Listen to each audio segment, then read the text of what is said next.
सद्बुद्धि, सन्मार्ग और कार्य का संकल्प देना, अडिग रहे विश्वास तुम पर, ऐसा अंतः कर देना, मेरे हृदय में आने में तुम्हें कोई संकोच न हो।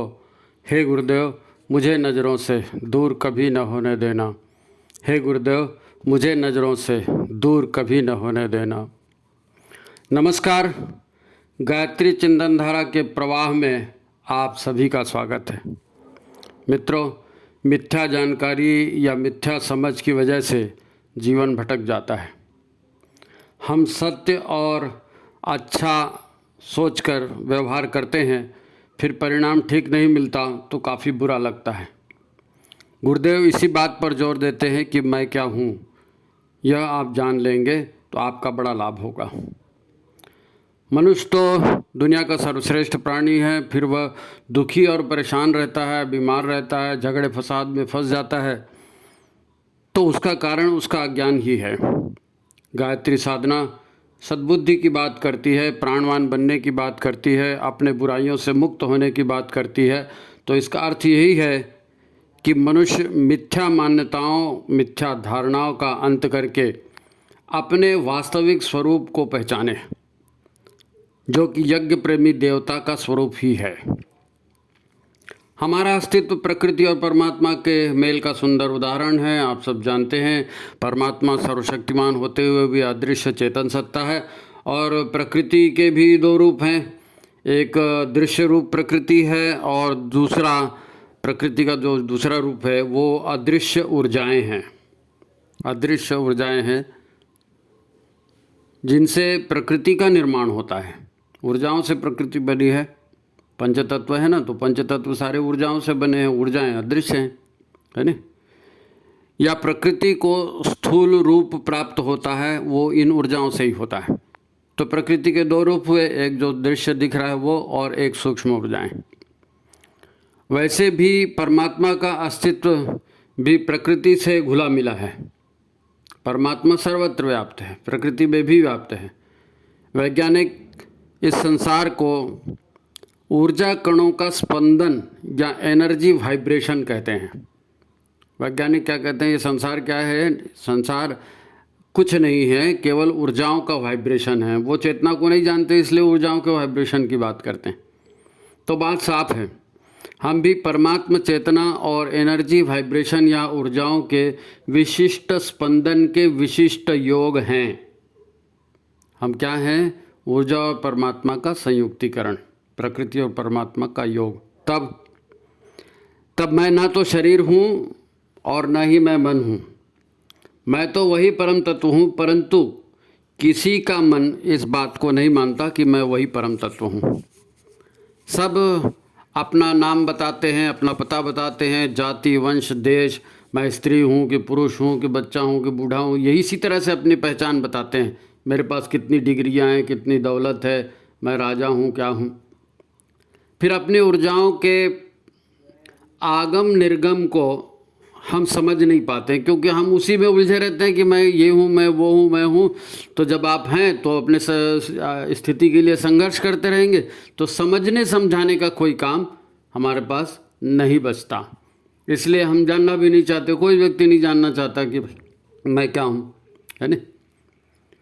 शरीर को ही अपना अस्तित्व मान करके भौतिक जीवन को जैसे तैसे हम जी रहे हैं, परंतु हमारे दुखों का क्या करें? दुखों का तो अंत नहीं होता, परेशानियों का अंत तो नहीं होता। तो ये पूरी प्रक्रिया क्या है, ये पूरी प्रक्रिया कैसे चलती है, गायत्री साधना इसमें क्या योगदान देती है, गायत्री साधना का इसमें क्या महत्व है, आज हम इसी एपिसोड में ये जानेंगे। ये बहुत महत्वपूर्ण एपिसोड है, जितनी बार चाहें सुन सकते हैं, आपको नया ज्ञान इसमें ज़रूर मिलेगा। मित्रों, किसी का भी जन्म निरुद्देश नहीं हुआ है, कोई भी संबंध निरुद्देश नहीं बना है।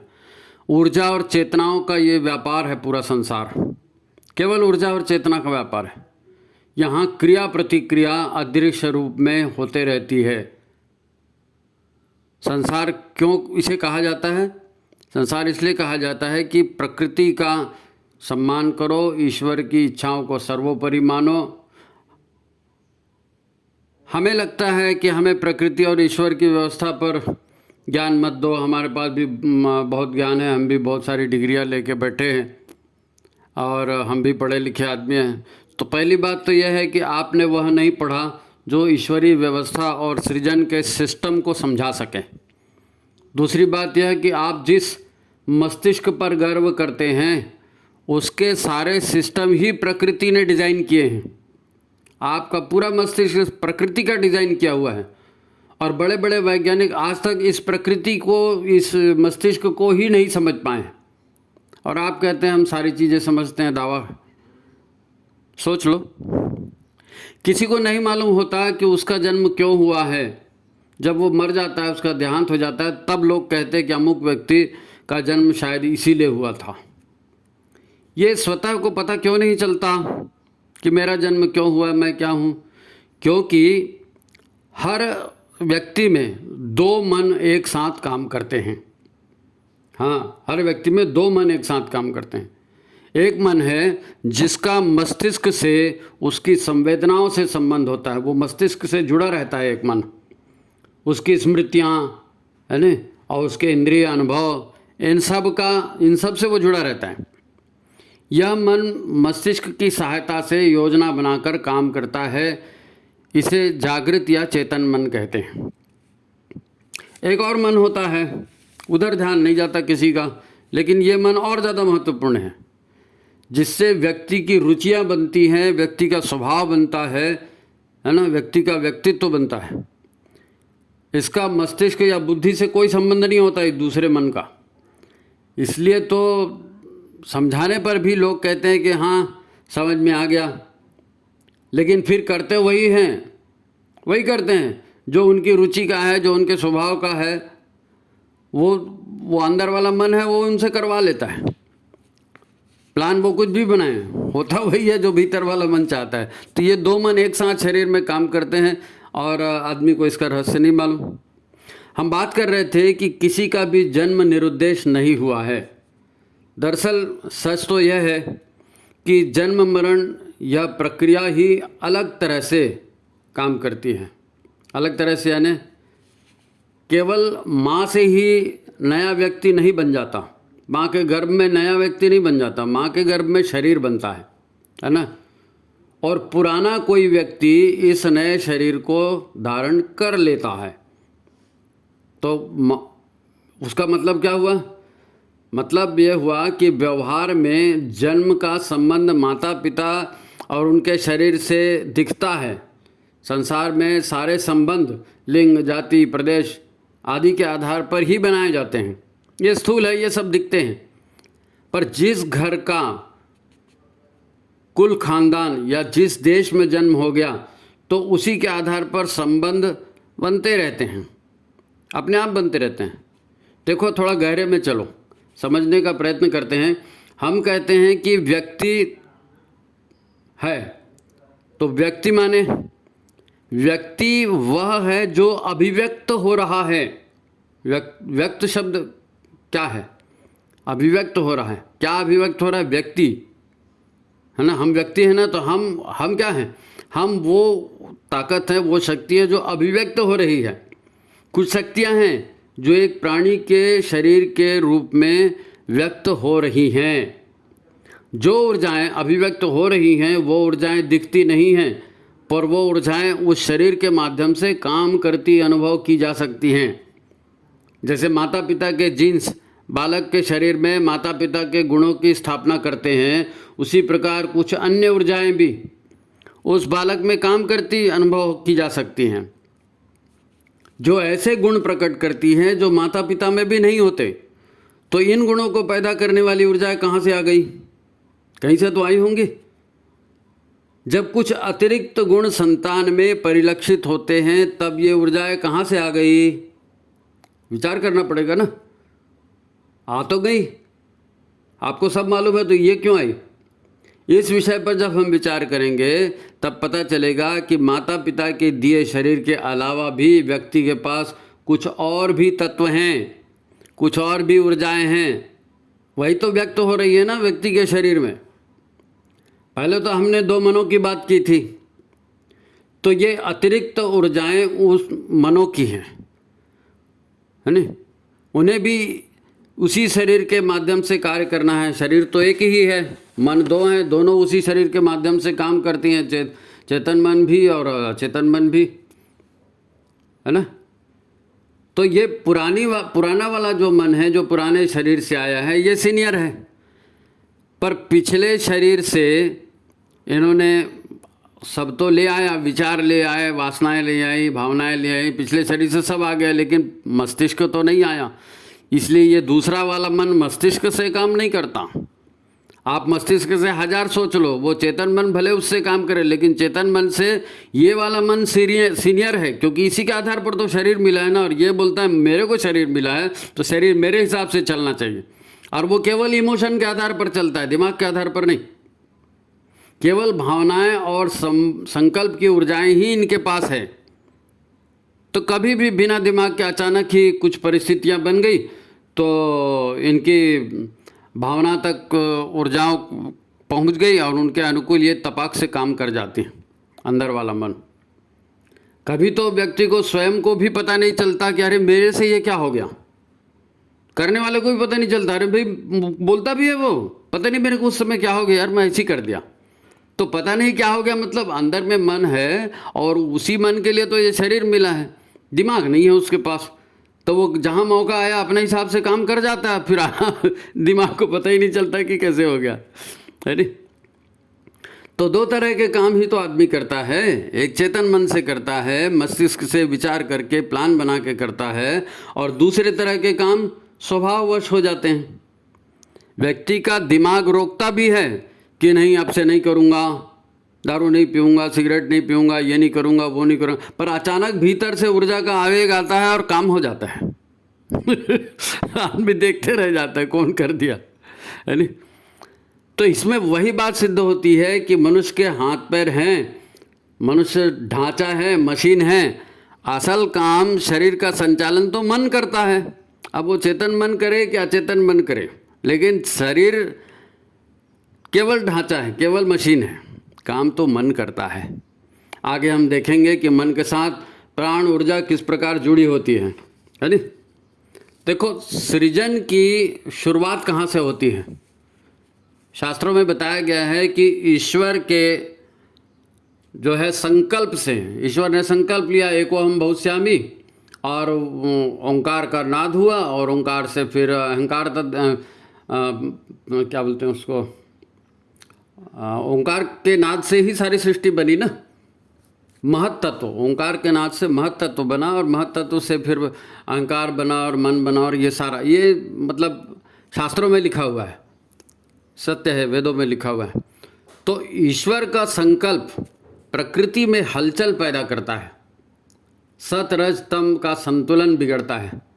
तब जो गुण प्रधान होता है, सत प्रधान होगा, रज प्रधान होगा, तम प्रधान होगा, तो वैसे ही वाइब्रेशन उत्पन्न होते हैं। यही विचार या भाव तरंगे उत्पन्न होती हैं और फिर सविता शक्ति से इसका आवरण बन जाता है ना। प्रकृति की दो शक्तियाँ कही गई ना, एक गायत्री और एक सावित्री। तो सावित्री शक्ति से आवरण बन जाता है ना, और गायत्री शक्ति उन्हें प्राण के द्वारा ऊर्जा प्रदान करती है। फिर वही चालू हो जाता है, ग्रह नक्षत्र ब्रह्मांड घनेरे सब गतिवान तुम्हारे प्रेरे। ऐसे ही तो संसार बना है ना। ये जो है ना, ये चर्चा हम क्यों कर रहे हैं, सिर्फ एक बात को समझने के लिए कि मैं नाम की कोई चीज़ नहीं होती, मैं नाम की कोई चीज़ नहीं होती। इसी को समझने के लिए ये पूरी चर्चा है। और आप देखिए, तर्कसंगत बात है, आपको देखेंगे, ध्यान देंगे तो समझ में आएगा। ये सिर्फ मन की ऊर्जाओं के द्वारा निर्मित एक आकार मात्र है। शरीर क्या है? मन की ऊर्जाओं से निर्मित एक आकार मात्र है। प्रकृति की ऊर्जाओं का संतुलन बदल जाता है तो अहम भाव भी बदल जाता है, मैं की गुणवत्ता और अहंकार का प्रकार भी बदल जाता है नहीं। मन इसी से तो बनता है। एक बालक डॉक्टर बनने की इच्छा करता है, उसका अहंकार अलग तरह का होता है, फिर प्रयास करके डॉक्टर बन जाता है तो फिर उसका अहंकार अलग तरह का हो जाता है। दोनों परिस्थितियों में अहंकार बदल जाता है।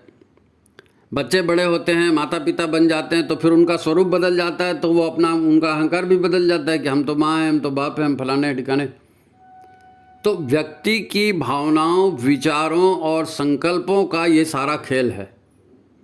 भावनाओं, विचारों और संकल्पों का ही खेल है पूरे मनुष्य के जीवन में। जो भी दिख रहा है, जो भी घटनाएं मनुष्य के साथ हो रही हैं, वो काहे से संबंधित हैं? भावनाओं, विचारणा और संकल्पों का खेल। उसी के आधार पर मनस्थिति बनती है, परिस्थिति बनती है, व्यवहार होता है, संसार चलता है। तो भावनाओं के परिवर्तन से, इच्छाओं के परिवर्तन से ही व्यक्त होने वाला जो है ना, स्त्री बनता है या पुरुष बनता है। क्योंकि जैसी अंदरूनी संरचना होगी, जैसे अंदर के भाव होंगे, वैसा ही शरीर प्राप्त होगा ना, है ना। अग्रेसिव है, पुरुषार्थ करना चाहता है, पुरुष बनता है ना। और सृजन करना चाहता है, करुणा प्रधान है, प्रेम प्रधान है, तो स्त्री बन जाता है। जैसा भीतर है वैसे ही शरीर बन जाता है, वैसे ही अहंकार बन जाता है। सब कुछ भीतर का खेल है, और ये ऊर्जाओं का खेल है, और ये मन का खेल है। ठीक है। सांप के गुण, चूहे के गुण, बिल्ली के गुण या कुत्ते के गुणों की जो विशेषता होती है, तो उनकी ये विशेषता क्या है? उन कामनाओं की पूर्ति के लिए उनका मन जो है वो गर्भ ढूंढता है। मनुष्य का गर्भ भी, जब आदमी मर गया तो फिर उसकी जो कामनाएं बच जाती हैं, उन कामनाओं की पूर्ति तो होनी है ना। वो ऊर्जाएं हैं, वो तो नष्ट नहीं होगी। तो शरीर ढूंढे जाते हैं, है नी। मिल गया गर्भ तो मनुष्य रहते हुए फिर पशुतुल्य आचरण होता है, क्योंकि अंदर तो वही है, वही भाव है, पशुतुल्य भाव। तो कई इंसानों को देखा होगा, कुत्ते बिल्ली जैसा व्यवहार करते हैं, हमेशा हाँ हाँ करते रहते हैं, नहीं। तो मनुष्य शरीर में मिल गए, लेकिन संस्कार वही आ गए, ऊर्जाएं वही लेके आए, तो वही ऊर्जा फिर क्रियान्वित हो रही है ना। क्योंकि मन तो वैसे ही ऊर्जाएं भरी हैं, तो उसी को क्रियान्वित करेगा। यदि कामनाएं बहुत तीव्र हैं, बहुत तीव्र कामनाएं हैं, नहीं ये तो करना चाहिए और अभिच करना है, तो प्राणों की हलचल कंट्रोल से बाहर हो जाती है ना। उसको कहते हैं तीव्र वासना, है ना। इच्छाओं के साथ प्राण जुड़ गया, वही बात घूमते रही। और अगर संकल्प बहुत ज़्यादा तेज है, प्राण शक्ति उसमें बहुत ज़्यादा है, और मनुष्य का शरीर नहीं मिला, तो फिर जिसका शरीर मिला, जिसमें वो ऊर्जाएं फलीभूत हो सकती हैं, तो आदमी कुत्ता बिल्ली भी बन जाता है, चूहा भी बन जाता है। जैसी भावना है, जैसी वासना है, और प्राणों की उसमें तीव्रता जैसी है। ये चर्चा इसलिए कर रहे हैं कि हम पहले मन को समझ लें।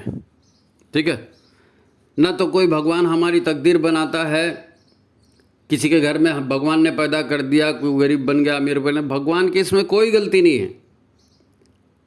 है ना। हमें ऊंचा उठाता है, हमें मिटाता है, ये हमारा मन है ना। उसकी, परमात्मा की हमसे कोई दुश्मनी नहीं है, परमात्मा को हमसे प्रेम भी नहीं है। तो परमात्मा या भगवान जो भी है, वो क्या है? विधाता मात्र है। वो विधाता है, विधि स्वरूप है, और विधि स्वरूप कानून स्वरूप है। तो कानून तो किसी का पक्ष नहीं लेता, परमात्मा भी किसी का पक्ष नहीं लेता। आपके मन में जो ऊर्जाएं हैं वही फलीभूत हो रही हैं, वही स्त्री बनती हैं, वही पुरुष बनती हैं, वही अच्छा बुरा आदमी बनाती हैं। तो परमात्मा का काम क्या है?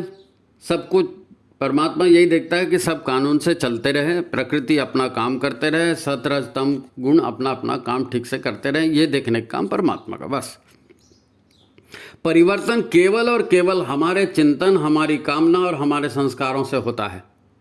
हमारे विचार, हमारे संकल्प अगर तामसी हैं, तो राक्षसी और आसुरी ताकतें जो ब्रह्मांड में हैं, वो हमारी ओर आकर्षित होंगी, क्योंकि हम उसी तरह का विचार कर रहे हैं। तो विचारों को विचार आकर्षित करते हैं। आप बुरे से बुरा सोचेंगे तो बुरे से बुरा भी विचार आते जाएगा, एक से एक आइडिया, ये भी कर दो, वो भी कर दो। जो राक्षस लोग हैं, जो राक्षसी चेतना है, वो आपका सहयोग करेंगे, आप उस ढंग का सोचेंगे तो, और अपने रास्ते पर ले जाएंगे। क्रूरतम जो राक्षस, असुर, डायन, चुड़ैल जो भी कहो, है नहीं, वो बनने में हमारा प्रोत्साहन देंगे, क्योंकि हमारा चिंतन उसी तरह का है। यदि हमारे विचारों, कर्मों में सात्विकता का, सतोगुण का प्रभाव बढ़ता है, और हम उस राह पर आचरण भी करने लगते हैं, तो हमें सात्विकता बढ़ाने के लिए जीवन देने वाली शक्तियां भी हमारी ओर आकर्षित होती हैं। यानी मनुष्य जैसा सोचता है वैसे करता है, वो ठीक है, लेकिन मनुष्य जैसा सोचता है और करता है वैसे ही दूसरी शक्तियां जो शरीर के बाहर की हैं वो भी उसको सहयोग करती हैं। आप बुरा सोचोगे तो राक्षस सहयोग करेगा, अच्छा सोचोगे तो भगवान खुद आएगा गुरु बन के आपका मार्गदर्शन करने। प्रश्न यह है कि हमारी आंतरिक ऊर्जाएं तामसिक हो रही हैं या उनमें सात्विकता का प्रभाव बढ़ रहा है, यह सब कुल मिलाकर मन का ही कार्य क्षेत्र है। मन स्थिति बनाता है, मन की जो स्थिति है वो खुद मन बनाता है ना, तो फिर वो उसी के हिसाब से परिस्थितियां सामने आती हैं। सीधा सीधा गणित है नहीं। और सीधी सी एक लाइन में बात करें तो ठीक है, ईश्वर अंश हम में है, तभी प्राण है, तभी गति है, परंतु न तो हम मन हैं न ही हम शरीर हैं। इस बात को अच्छे से गांठ बांध ले, मैं शरीर भी नहीं हूँ, मैं मन भी नहीं। हमारा अस्तित्व तो हमारे कारण शरीर में फंसी दिव्य चेतना है।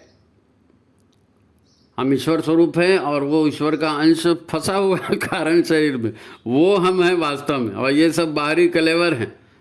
तो बाहरी कलेवर क्यों बन गए? चिंतन विचार से, मन के बनने से। मन की गति है वो। इसीलिए ऋषि कहता है कि मैं वही परम तत्व हूँ, मैं न तो ये शरीर हूँ और न ही ये मन हूँ। मन के द्वारा उत्पन्न संस्कार जो है ना, ये हमारा बाह्य कलेवर बना देते हैं, मन का अहंकार है ना। यही कारण है देवताओं के भटकने का, क्योंकि देवता तो हम हैं लेकिन मन के पीछे भाग रहे हैं ना, तो मन तो वहीं ले जाएगा जहाँ उसको रस मिल रहा है नहीं, तो भटक जाता है फिर देवता।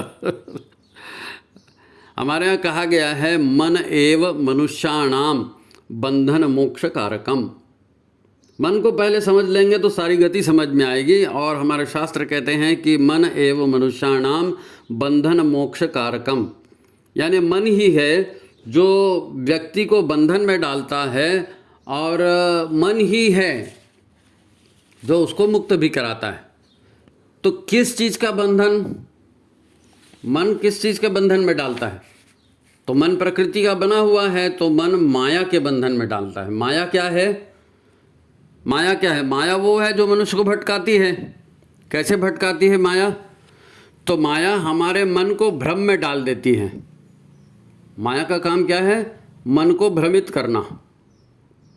और माया प्रकृति का अंश है, मन भी प्रकृति का अंश है ना। तो मन जो है उसी बात को सच मानने लगता है माया के प्रभाव में, माया के साथ रह के, प्रकृति के साथ रह के, प्रकृति का ही चिंतन करके, भोगों का ही चिंतन करके वो उसी में रस लेता है। तो वो उसी की शक्ति माया है ना, तो माया फिर उसको उसी ओर आकर्षित करती है। माया का काम यह है कि जो सत्य नहीं है उसी को वो सत्य बताती है, और फिर उसी तरह की उल्टी सीधी मान्यताएं, धारणाएं बना करके आदमी उसी तरह का व्यवहार करता है। और जब उसको वांछित परिणाम नहीं मिलते, क्योंकि वो तो सत्य वास्तव में था ही नहीं ना, आप तो माया के प्रभाव में उसको सच मान के बैठे थे। हर आदमी यही सोचता है ना कि अरे यार उस समय मेरे से गलती हो गई, उस समय मैं समझता नहीं था। तो उस समय मनस्थिति अलग थी, उस समय मन ने जो नक्शा बनाया था, डिजाइन बनाया था, उसमें आप उस ढंग का सोच ही नहीं पाते थे। आपने बहुत से लोगों को देखा होगा जिंदगी भर उल्टे सीधे धंधे करते हैं, जब पूरी सारी ठोकरें खा जाते हैं ना, मतलब एक 70, 80, 90 की उम्र हो जाती है, तब उसको भगवान ही भगवान चारों तरफ दिखने लगता है, क्योंकि उसको सब समझ में आ जाता है कि मन ने मेरे को कहाँ कहाँ भटकाया, उसमें कोई मज़ा नहीं आया। खैर, तो अब मन मोक्ष कैसे दिलाता है? मन ही बंधन और मोक्ष का कारण है ना। तो मन माया के प्रभाव में व्यक्ति को भोगों में बांध लेता है, लेकिन मन मोक्ष कैसे दिलाता है?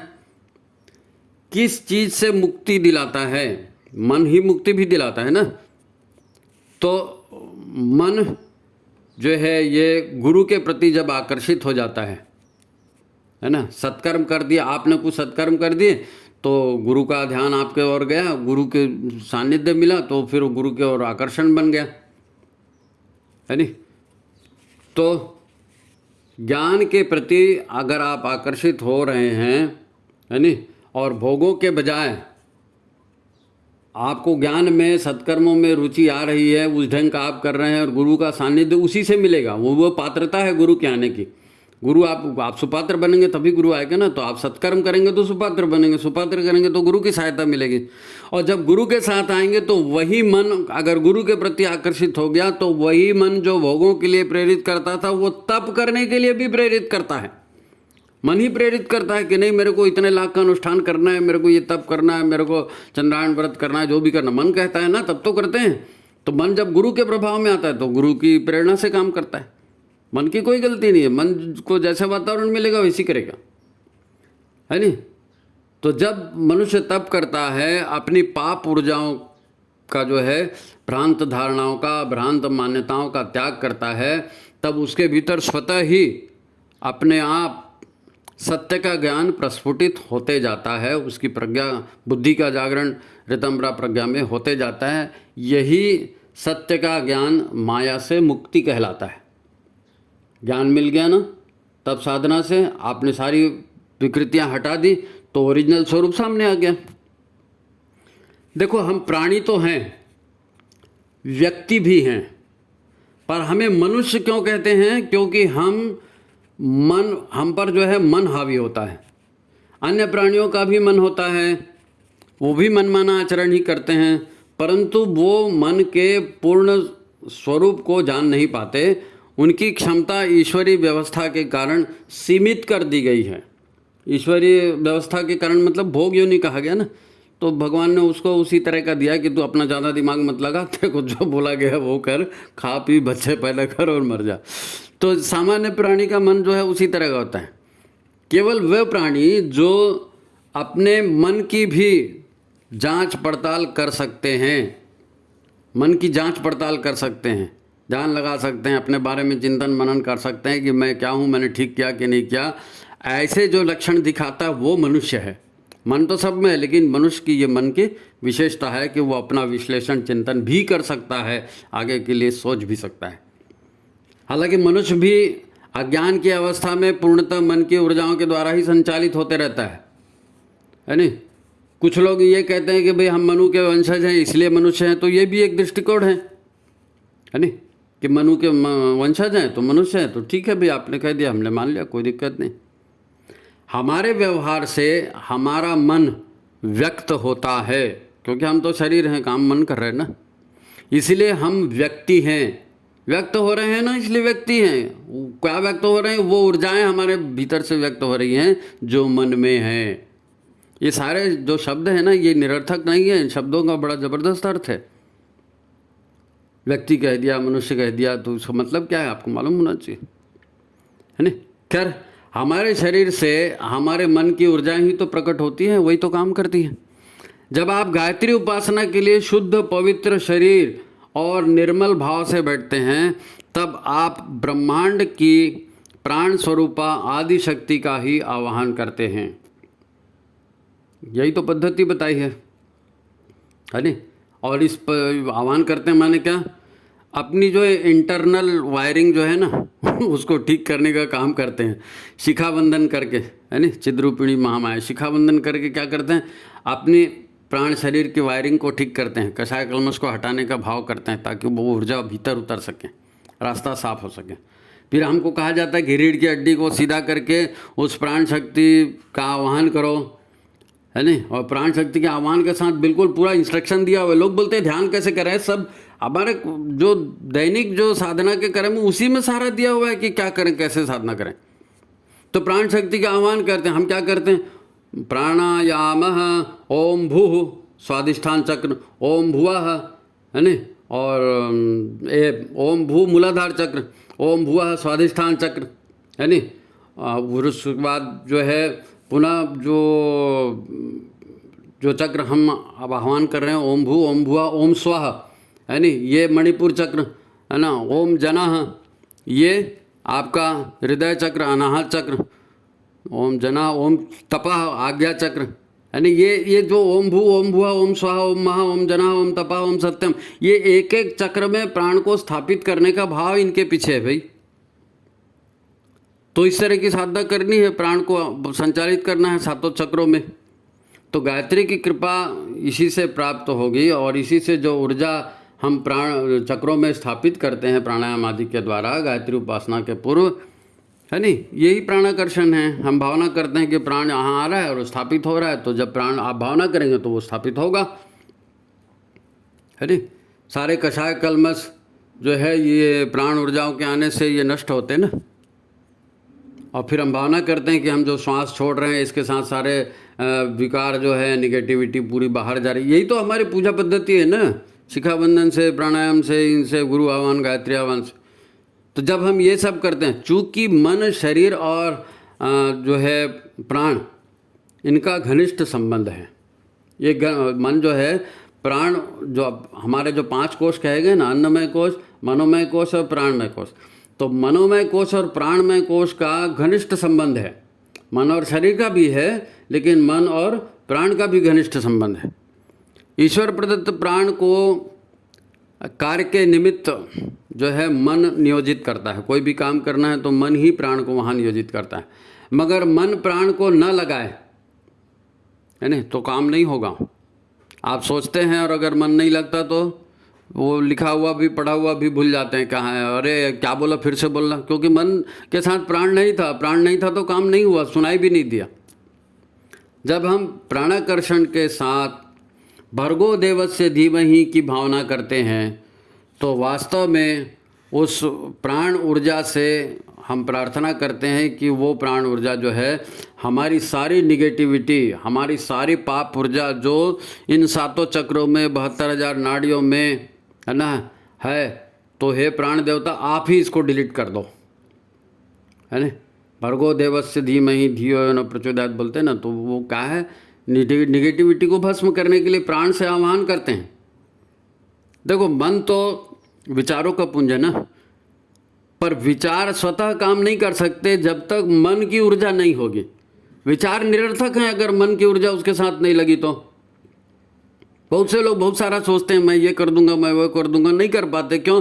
क्योंकि मन के साथ, विचारों के साथ मन नहीं लगा ना, प्राण नहीं लगा, है नहीं।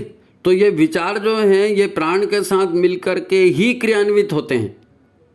ऊर्जा युक्त चीज़ को रखने की हमारे शरीर में कोई सुविधा नहीं है। आप एक बार में कई सारे विचार करते हैं, कई जगह मन लग जाता। जहाँ मन ठहर गया ना, जिस विचार में मन ठहर लग गया तो क्या होता है, मन ठहर गया तो वहाँ पर प्राण फिर लग जाते हैं।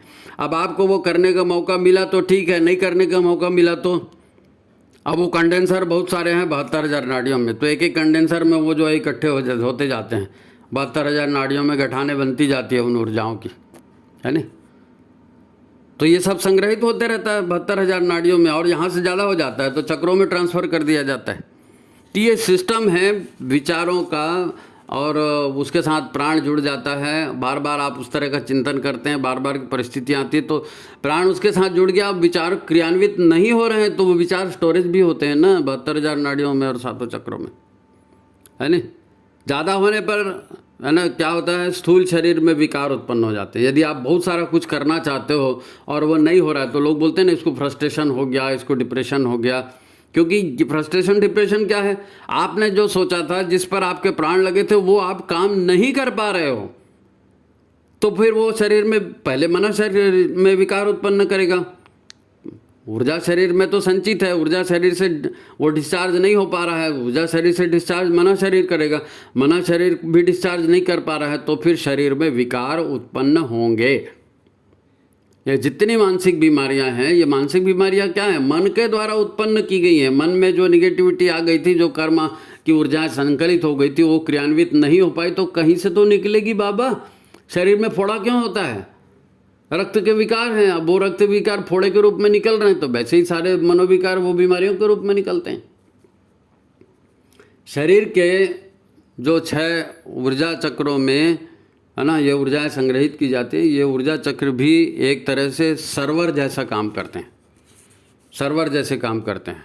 72,000 नाड़ियों में तो स्टोर होते हैं, वो आप कंडेंसर है समझ जाइए, और ये जो 7 चक्र हैं ये सर्वर है समझ जाइए। फिर इनकी भी लिमिट होती है, सर्वर की भी लिमिट होती है। तो सहस्त्रसार के माध्यम से हमारा प्राण शरीर और मन शरीर क्या करता है, ब्रह्मांडीय मन से जुड़ जाता है। ब्रह्मांडीय मन, कॉस्मिक माइंड, है नी, और ब्रह्मांडीय ऊर्जा से भी जुड़ता है। किसके माध्यम से, सहस्त्रसार चक्र के माध्यम से, जहाँ शिखा रखते हैं। भाई आपने बहुत सारा सोचा और पिछले जन्मों का भी सोचा हुआ सब हरा हुआ है, तो वो सर्वर में कितना आएगा? तो सर्वर उसको ब्रह्मांड में भेज देता है शास्त्रसार के माध्यम से कि भैया इससे ज़्यादा मेरी कैपेसिटी नहीं है, मैं रख नहीं सकता, इसको जो है ब्रह्मांड में संचित किया जाए। एक एक आदमी की कॉस्मिक फाइल्स होती हैं, उनके कर्मों की, उनके अनुभवों की। खैर वो विषय नहीं हमारा। पूरा ब्रह्मांड जो है प्रमुख रूप से आकाशीय तत्व का बना हुआ होता है, और कॉस्मिक माइंड बोलो या कॉस्मिक एनर्जी सेंटर बोलो, ये जो भी है ये इनसे फिर हम कनेक्ट होते हैं। इसीलिए शिखावंदन करते हैं ना कि हम गायत्री का ध्यान कर रहे हैं, तो जितनी भी सात्विक शक्तियां हैं ब्रह्मांड में, जो हम कभी भी साधना किए थे, कभी किसी गुरु से दीक्षा लिए तो वो सारी ऊर्जाएं हमारे भीतर आ जाएं, तो कषाय कल्मष हटाने में महत्व होगी, मतलब सहायता होगी। शिखाबंधन इसीलिए तो जोड़ा गया। तो जितने भी प्राणी संसार में आज तक हुए हैं, उन सभी की कामनाओं, ऊर्जाओं, विचारणाओं और भाव संवेदनाओं की ऊर्जाओं का ब्रह्मांडीय आकाश में ग्रैंड सर्वर है, वहाँ वो सब सुरक्षित है। शिखाबंधन से या शिखा स्थान में ऊर्जा केंद्र से इस ब्रह्मांडी सर्वर से हम अपना संबंध जोड़ सकते हैं अपने प्राण की संकल्प ऊर्जा के माध्यम से, है ना। इसका और कोई तरीका नहीं है। आपको शिखाबंधन के माध्यम से ही वहाँ से आप सर्वर से जुड़ सकते हो, ब्रह्मांडी चेतना से जुड़ सकते हो। अब गायत्री साधना भटकने को कैसे रोकेगी? मन कैसे भटकाता है ये हमने देखा, मन कैसे काम करता है, मन क्या होता है ये हमने देखा। अब हम इस बात को देखेंगे कि गायत्री साधना क्या है। प्राण स्वरूप ईश्वर के सानिध्य में रहकर आत्मशोधन का प्रयास करना। गायत्री साधना क्या है? प्राण स्वरूप ईश्वर के सानिध्य में रहकर आत्मशोधन का प्रयास करना। और प्रमाद क्या है? प्रमाद है नकारात्मक ऊर्जाओं का काम, है नी। नकारात्मक ऊर्जाएं क्या करती हैं? विनाश को प्रोत्साहित करती हैं, भोगों को प्रोत्साहित करती हैं। नकारात्मक है मतलब नाश करेगा, सृजनात्मक है मतलब सृजन करेगा। तो व्यक्ति को भोगों में जो है ना रस का आभास कराती हैं। कौन रस का आभास कराती है भोगों में? ये नकारात्मक शक्तियाँ, है नी। अब भोगों में रस का आभास कराएंगे, फिर अहंकार की संतुष्टि के लिए बताएंगे कि हाँ देखो तुम तो सर्वे सर्वा हो, तुम्हारा हक बनता है, तुमको भी मिलना चाहिए, तुम तो सबसे बढ़िया हो। तो ये मन उस तरह के भाव देता है। नकारात्मक शक्तियाँ फिर भोगों के लिए प्रोत्साहित करती हैं, और मायावी राक्षसी ताकतें फिर इसमें सहयोग करती हैं, अपन ने देखा। तो ये मायावी राक्षस ही है, वो प्रमाद पैदा करेंगी। अरे क्या होगा जाप करने से, अरे क्या होगा यज्ञ करने से, नहीं एक दिन किए तो क्या हो गया, नहीं एक दिन जाप किए तो क्या हो गया। तो ये प्रमाद जो है कहाँ से आता है? ये प्रमाद जो आता है ये नकारात्मक शक्तियों से हमारे भीतर आता है। तो हम सात्विक शक्तियों को आकर्षित करते हैं ना, प्राण स्वरूप गायत्री जो है गायत्री साधना में यही तो करते हैं। नकारात्मक शक्तियों का विनाश इसी तरह होता है नी। क्योंकि आसुरी शक्तियाँ तो यही कहती हैं कि भैया मैं ही सबसे बड़ा हूँ, मैं ही भगवान हूँ, कोई यज्ञ मत करो, कोई देवी देवता कुछ नहीं होता, मैं ही भगवान हूँ, मेरी पूजा करो। सारे राक्षस यही तो कहते आए हैं, है नी।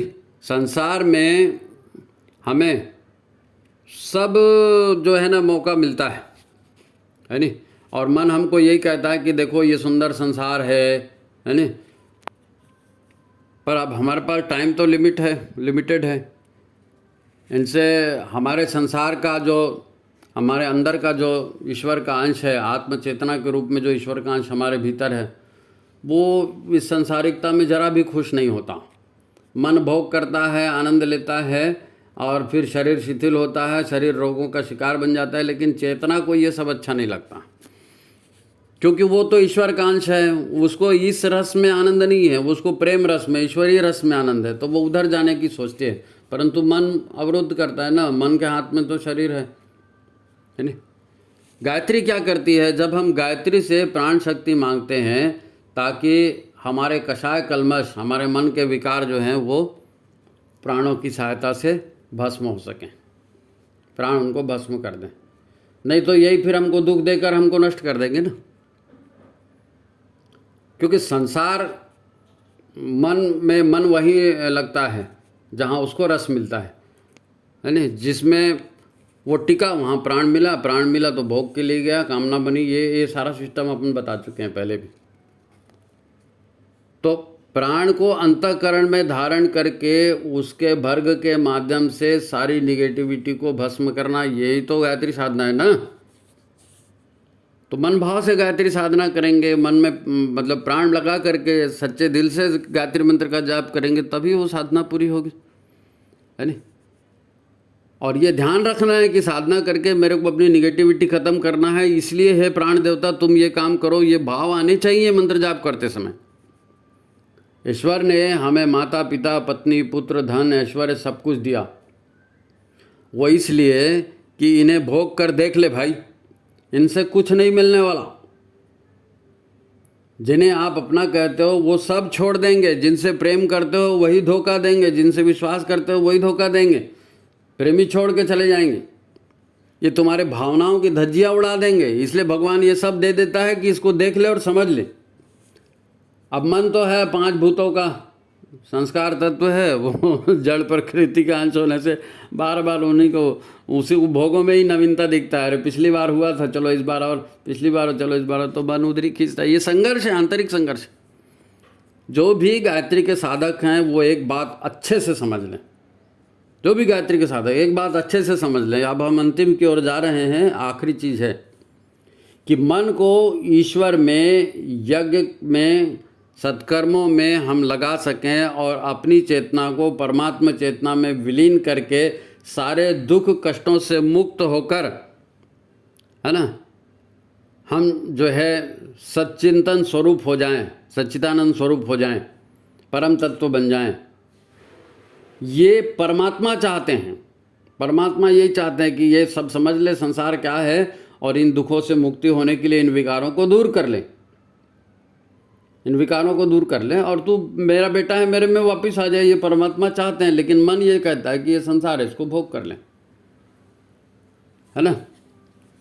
तो भगवान की यही कृपा है, भगवान का यही प्रेम है कि वो अपने पास हमको बुलाते हैं, परंतु मन वहाँ लगा सकें तब ही यह क्रिया हो सकती है।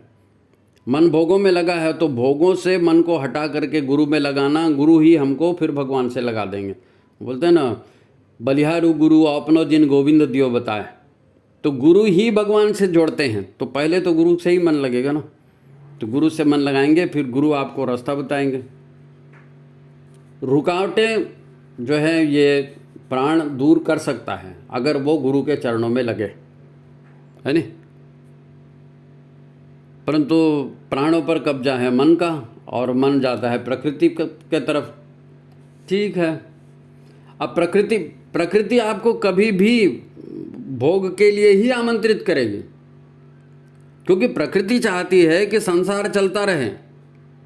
प्रकृति यानी संसार, तो प्रकृति अपना विनाश क्यों चाहेगी? प्रकृति चाहती है कि संसार चलता रहे, सब जो है प्राणी जो हैं वो आहार ग्रहण करते रहें, निद्रा ग्रहण करते रहें, बच्चे पैदा करते रहें और संसार चलता रहे।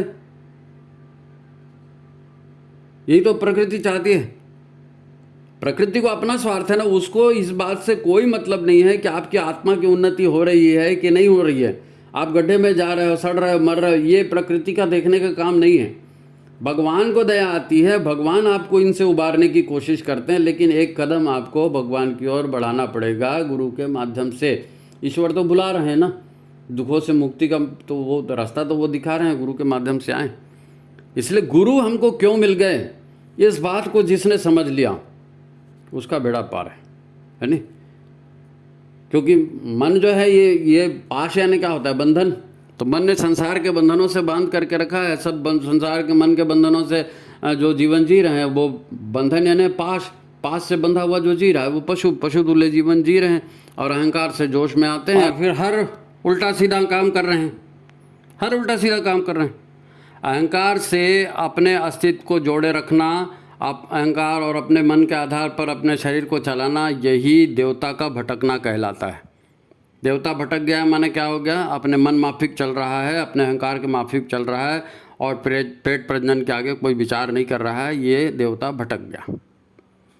अब दुख दर्द मिल रहे हैं जो हो अलग बात। अब इससे अगर मुक्त कर होना है तो गुरु के सानिध्य में चलना पड़ेगा, है नहीं।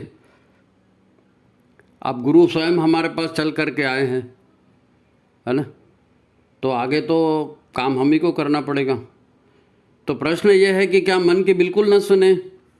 नहीं, ऐसा नहीं है, भोगों से बिल्कुल दूर रहें ऐसा भी नहीं है। ऋषि कहते हैं तेन त्यक्तेन भुंजिता, आप संसार में रहिए, आप कीचड़ में रहिए कमल की तरह, है ना, त्याग करिए फिर भोग करिए। त्याग करेंगे और भोग करेंगे, एक संतुलन बना रहेगा, आप भोगों में भटकेंगे नहीं, क्योंकि शरीर से सेवा होनी है ना, सेवा से परमात्मा मिलता है। तो शरीर ही नहीं रहेगा तो सेवा कैसे करोगे, है ना। तो सात्विकता बनी रहे, गुरु के मार्गदर्शन पर चलते रहें, सेवा करते रहें, है ना, अपने जीवन का लक्ष्य मत भूलें, बस यही बात है। तो ठीक है, आज की बात यही समाप्त करते हैं। परम पूज्य गुरुदेव की जय। मित्रों, ये बहुत महत्वपूर्ण सत्र चल रहे हैं और आप इसको ज़्यादा से ज़्यादा लाइक करिए। आप लाइक करेंगे तो YouTube इसको बार बार अन्य लोगों को भी दिखाएगा। आप लाइक नहीं करेंगे, शेयर नहीं करेंगे तो यही दब के रह जाएगा। तो विचार क्रांति में सहयोग दीजिए, करबद्ध विनंती है। तो ठीक है, सभी को प्रणाम। आज की बात समाप्त।